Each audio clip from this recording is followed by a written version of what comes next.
안녕하세요. 송정화 강사입니다. 네, 이번 시간에는요, 디자인 분야 입사 지원에 있어서 꼭 나타내야 할 부분과 조금 조심해야 되는 부분에 대해서 말씀을 드리도록 하겠습니다. 네, 서류 합격하는 팁을 보면요, 일단은 자기소개서에 있어서 질문을 먼저 잘 파악을 하셔야 돼요.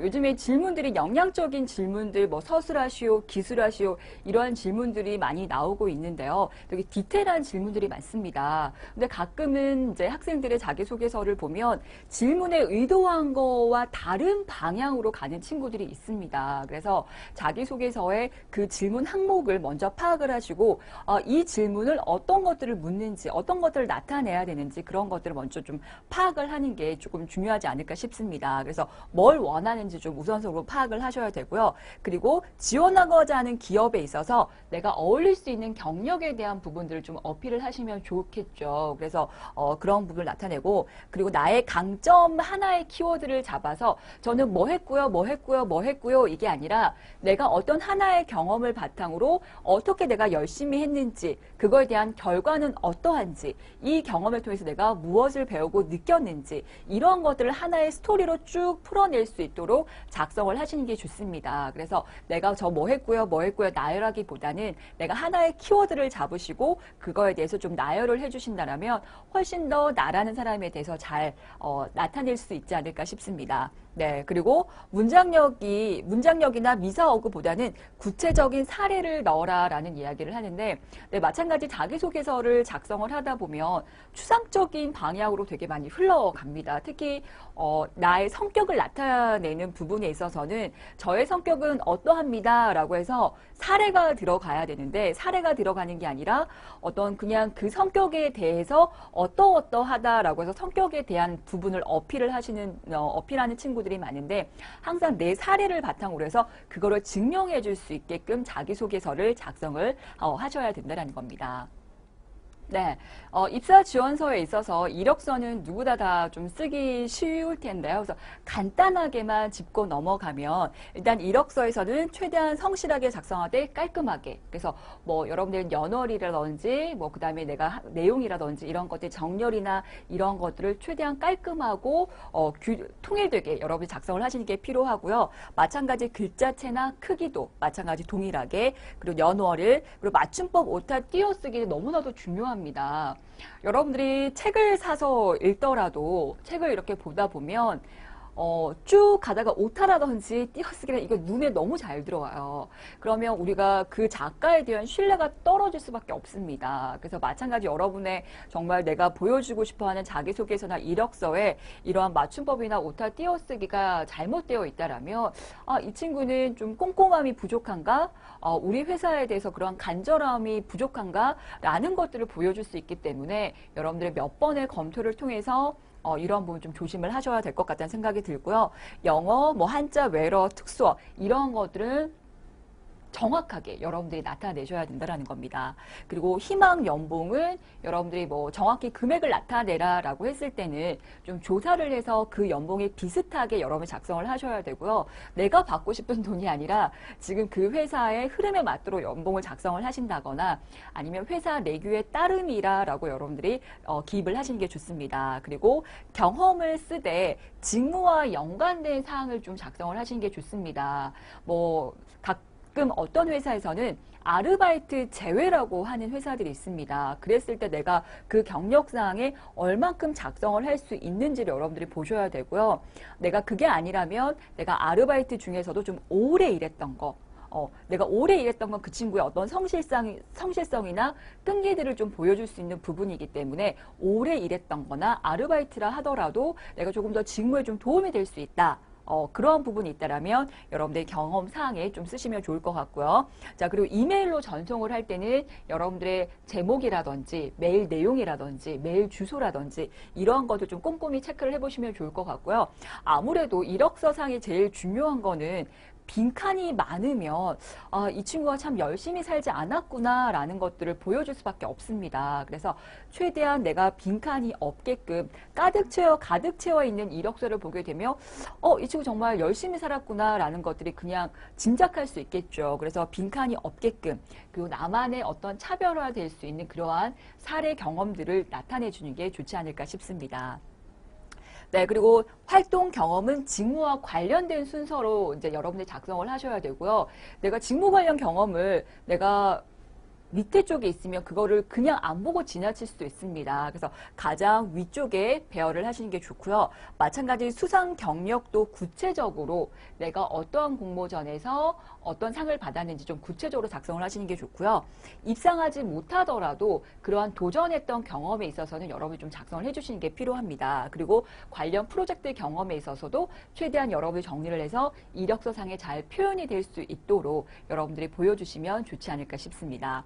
자, 그래서 활동 내역을 이렇게 쓸 때 단순히 어떤 업무를 했다라고 해서 단순하게 적기보다는 조금 구체적으로 나열을 하시는 게 필요합니다. 그래서 내가 뭐 보조 업무를 했다. 그러면 상품 입고 체크, 뭐 세팅 및 사진 촬영 보조, 그 다음에 사이트 상품 설명 기재, 뭐 상품 전송 이런 식으로 조금 구체적으로 내가 했던 업무에 대해서 좀 나열을 해주시면 좋습니다. 그래서 이 친구가 이런 경험을 하면서 이렇게 일을 했구나라는 것들을 간접적으로 표현을 해줄 수 있다는 거죠.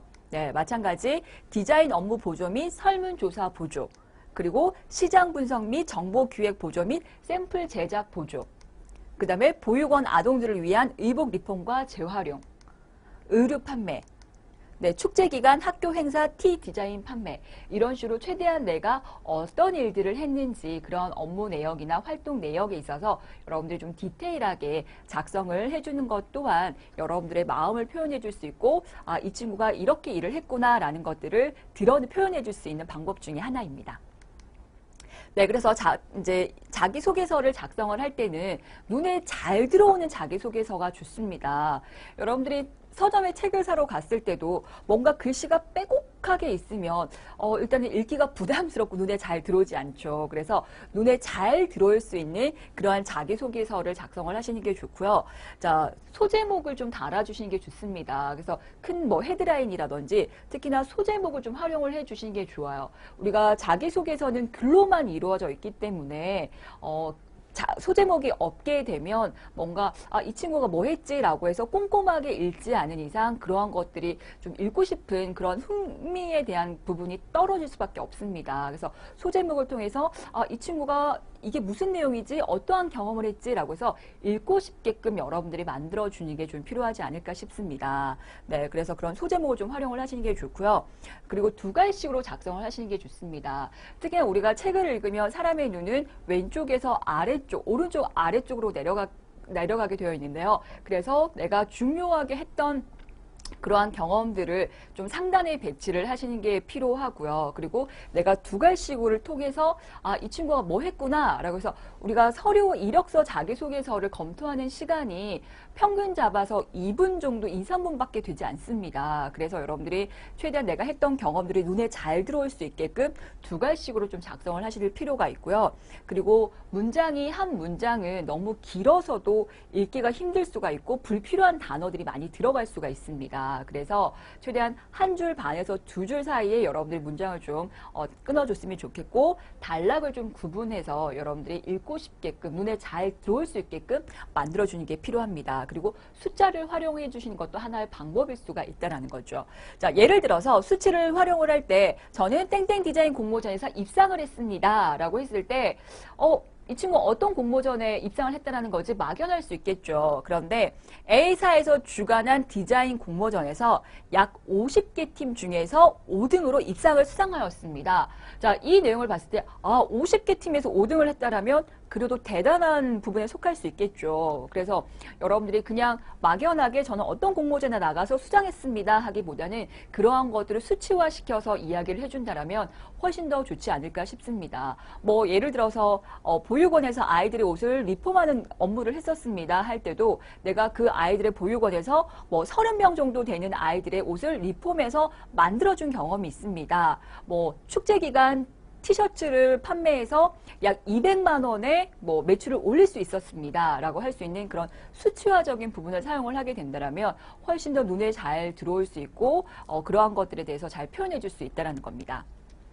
자, 자기소개서 작성을 할 때는 우리가 스토리텔링이 되게 중요하다라고 얘기를 하는데요. 그래서 여러분들이 작성을 할 때는 어떤 식으로 작성을 하시면 좋으냐면 저는 어떠한 상황에서 예를 들어서 여러분들이 내가 관련 회사에 대한 경험을 했다. 그러면 저는 어떤 의류 회사에서 어떤 업무를 담당한 적이 있습니다. 라고 해서 그 상황적인 부분을 이야기를 해 주시고요. 그래서 그때 내가 어떻게 열심히 했는지, 어떤 일들을 했는지에 대해서 구체적으로 나타내 주시고, 그거에 대해서 내가 어떤 것들을 배울 수 있었는지, 아니면 어려움이 있었는데 그걸 어떻게 잘 해결할 수 있었는지, 그러한 것들을 통해서 내가 무엇을 배울 수 있었는지, 이런 스토리가 이렇게 이어질 수 있도록 여러분들이 스토리텔링화 시켜주시는 게 필요합니다.